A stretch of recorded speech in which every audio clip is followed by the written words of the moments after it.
Hey everybody, it's Chase with AV Pop Culture again, and get ready because today I have 10 movie recommendations for you that take us to the deep, dark side of cinema's leading ladies, the kinds of movies that feature vixens, villains, and vigilantes that are so sexy and sinister they have you questioning whether or not you should be running for your life or cheering them on. So pop that tape in, I got you, let's go do this.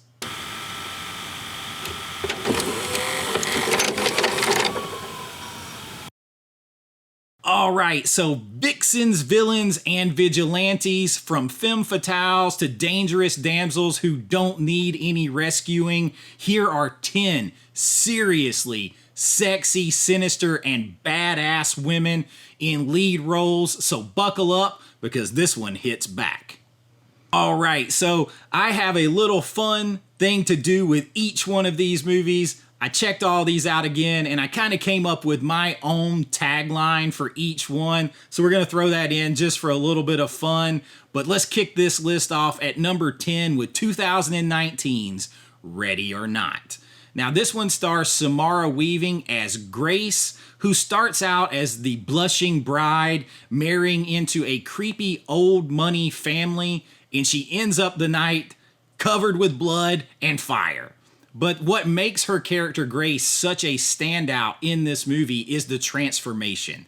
She goes from a sweet and naive but smart and resourceful woman to a very resourceful and ferocious woman as she has to survive a deadly wedding night ritual by this crazy ass family. She is fierce, funny, and fighting for her life in this movie, and it's all going down in a wedding dress, which just kind of adds a little bit to the badassery of it all.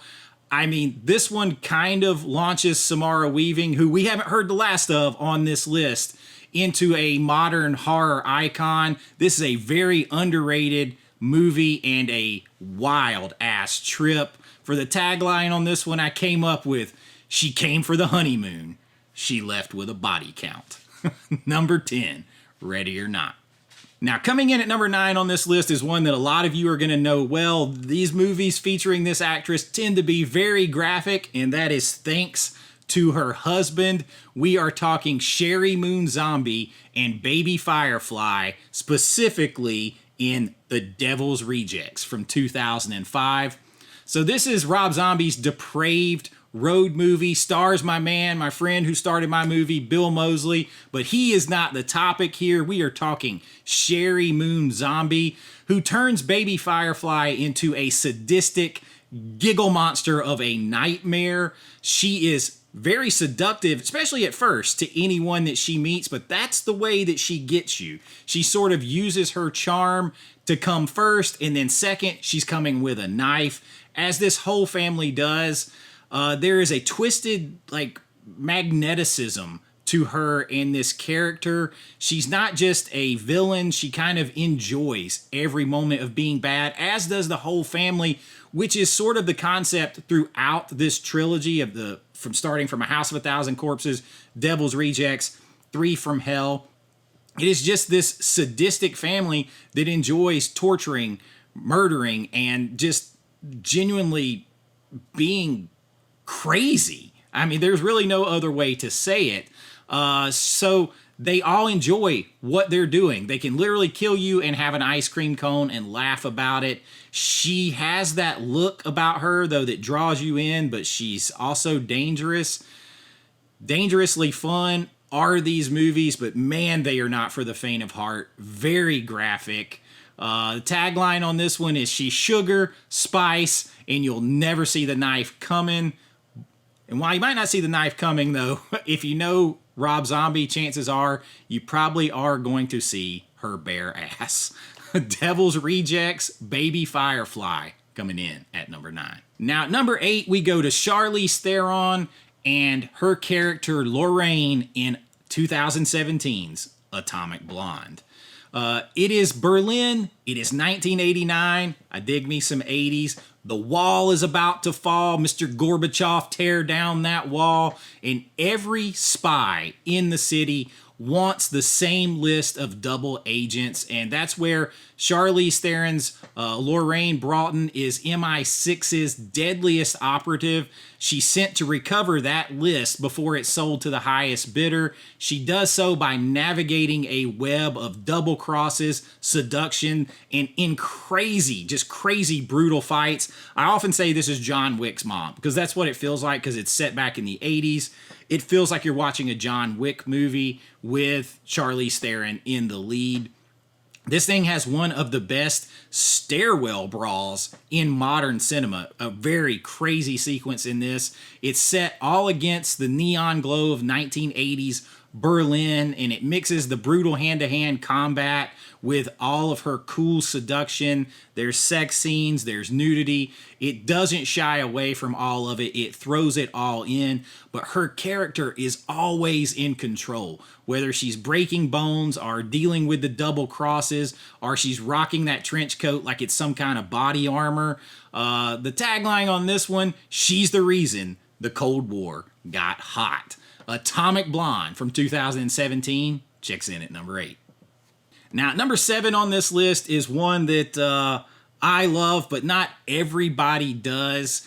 They do love the actress, and the character has taken on a life of its own. I'm talking about Margot Robbie's Harley Quinn in Suicide Squad 2016. Margot Robbie, whether you like these movies or not, she definitely redefined the character of Harley Quinn for a whole new generation. Part chaos pixie, part deranged femme fatale. Harley Quinn was once a respected psychiatrist, and I think that often kind of gets forgotten in the movies and the comics because of where she ends up. Because she goes crazy after she falls for the Joker, and she just dives headfirst into madness.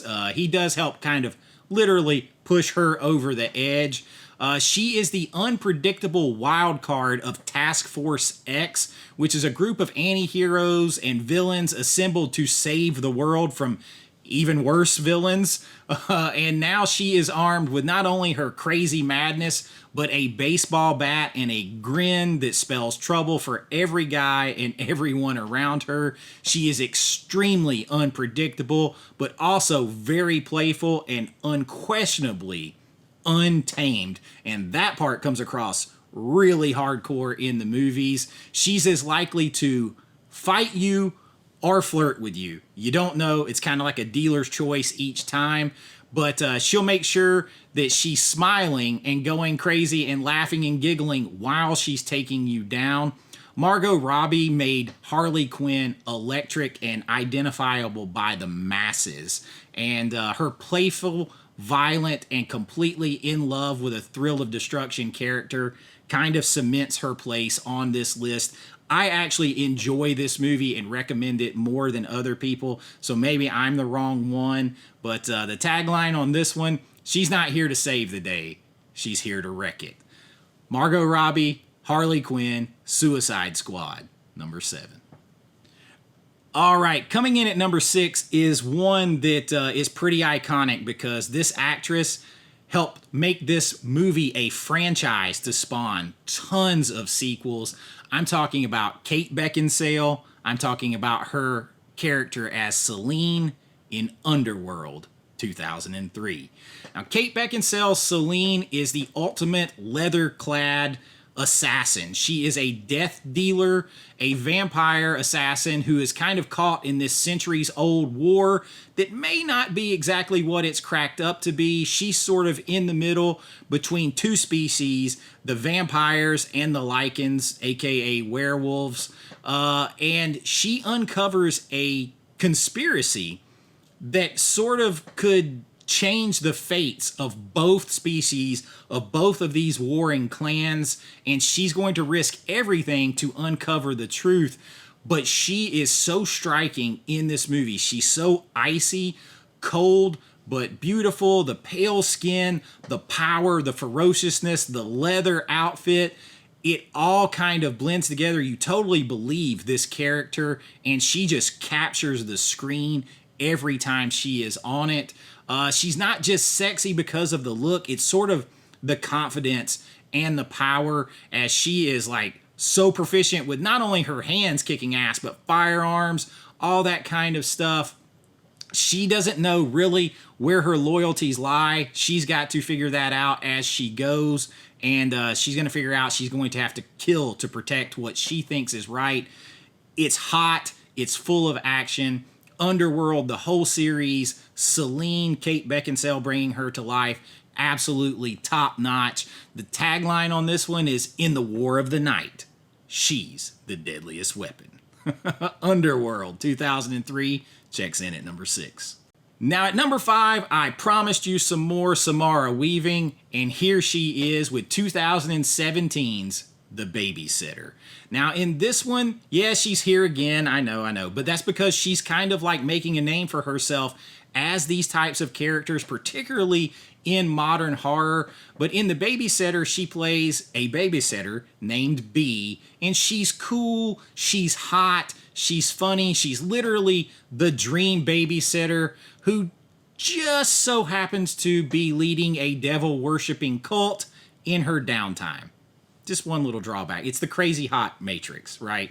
But yes, she's not only a part of this thing, she's absolutely the leader of this satanic cult, and she's willing to kill for the rituals that she needs to do. She's equal parts sort of a seductive like mentor in this movie, and a very, very manipulative predator who's going to use her sex appeal to lure those victims in. And it's the sort of balance of the charm and the menace that makes the character more unforgettable in this movie, because there's not a ton of nudity in this film. There's not a ton of sexual situations or anything like that. It is very graphic, though, but it's the demeanor. It makes you feel like there was when you watch it. And she's one of those villains who you kind of will make you laugh to the point where you almost find yourself cheering for her, and you almost want her to win. And even after you realize she's not the hero of the piece, because so charismatic and just the way the character threads that needle. The Babysitter is a very interesting one. This one's done by McG, who had his hands on some funny comedy TV series, some different movies. You should check him out behind like Supernatural, Chuck, all that kind of stuff. But The Babysitter and Samara Weaving, once again, this one, the tagline on this one, I kind of gave it away earlier. It's, you almost want her to win, even when she's after the hero. So The Babysitter from 2017 comes in at number 5. All right, coming in at number 4, we're stepping back and we're stepping into some blaxploitation cinema with one of my favorite actresses from that genre of films, and just a great actress overall. We're going to 1973 and Coffy, starring Pam Grier in the title role. Pam Grier's Coffy is a nurse turned vigilante after she infiltrates the underworld because her sister lost her life to drugs. Her sister's life is basically destroyed by drugs. So she infiltrates the criminal underworld. She uses her feminine wiles and her strength. I mean, she's an ass kicker, don't let it fool you. But she is seducing and outsmarting literally all of her targets before delivering them her brand of justice, usually at the barrel of a gun. She's got beauty, brains, and a .44 Magnum.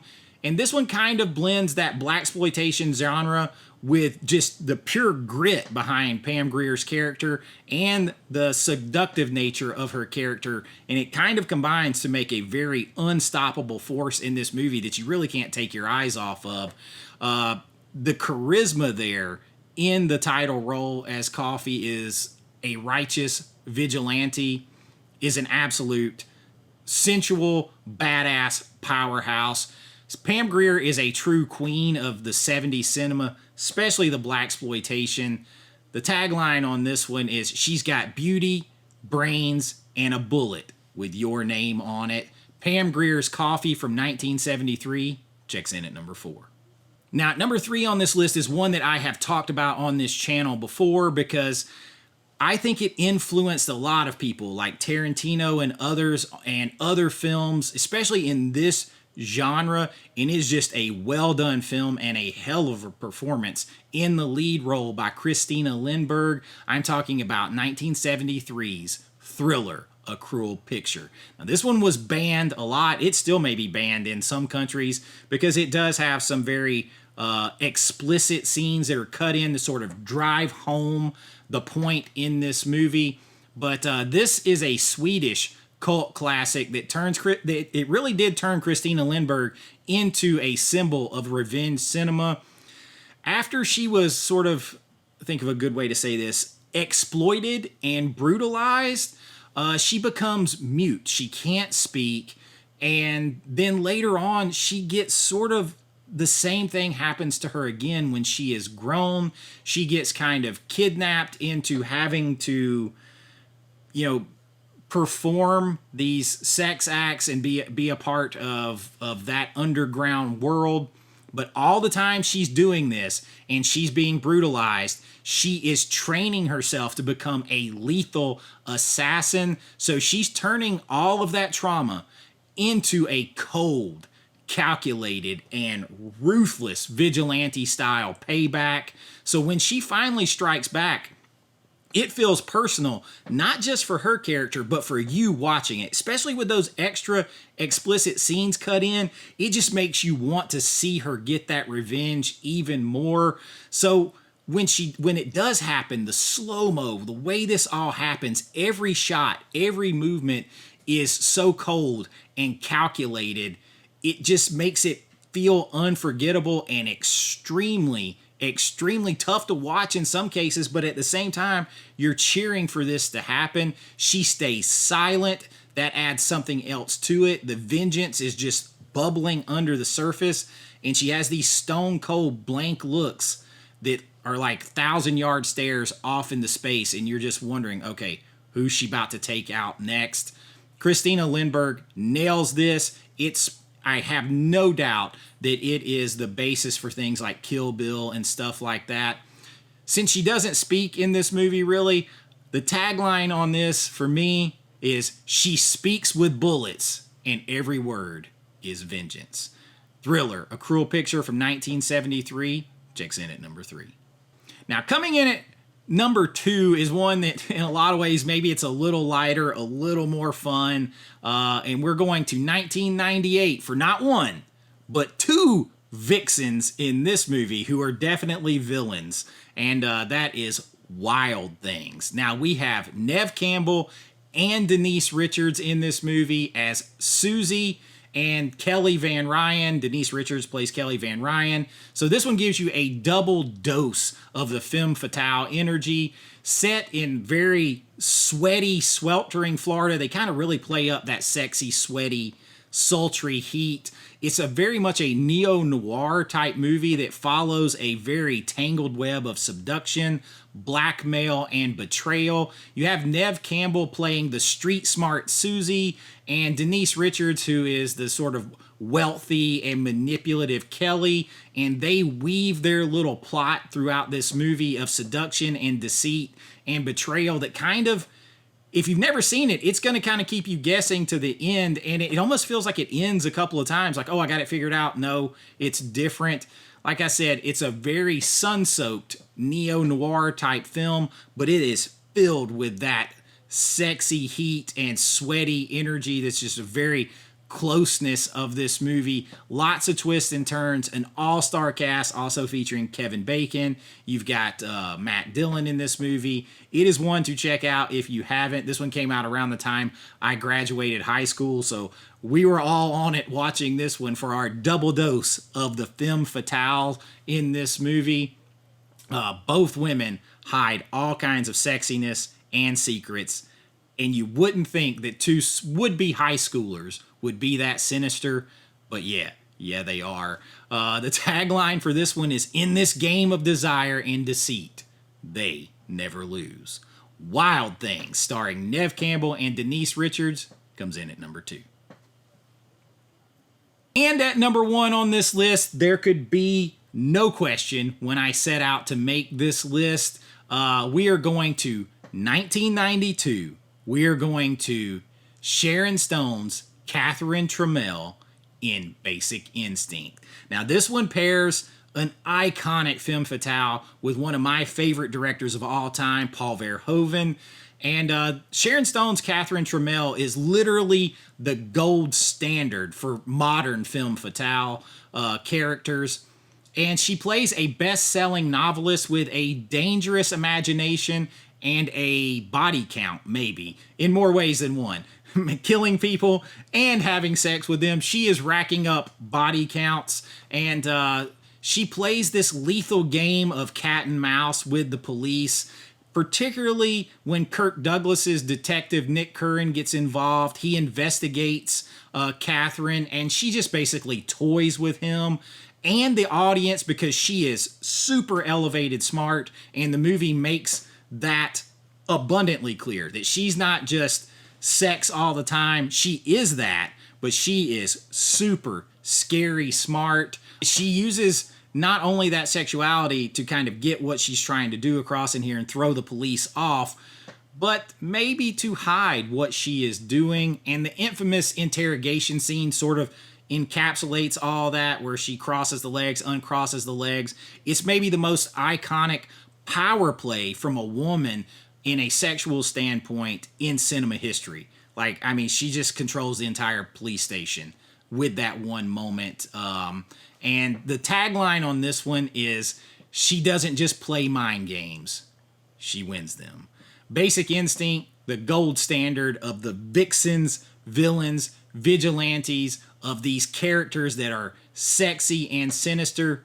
It absolutely had to be number one, and there it is. So there you have it, 10 intense, wild, and crazy movies led by dangerous and irresistible women who blur the line between heroine, anti-hero, and villain, but they are definitely vixens. There is no doubt about that. Sinister, sexy, whatever you want to say. These women, these characters in these movies, they might save the day, they might end the day, but they are always going to own the screen, and that is awesome to watch them redefine the babes, boobs, and bullets genre and take ownership of the screen.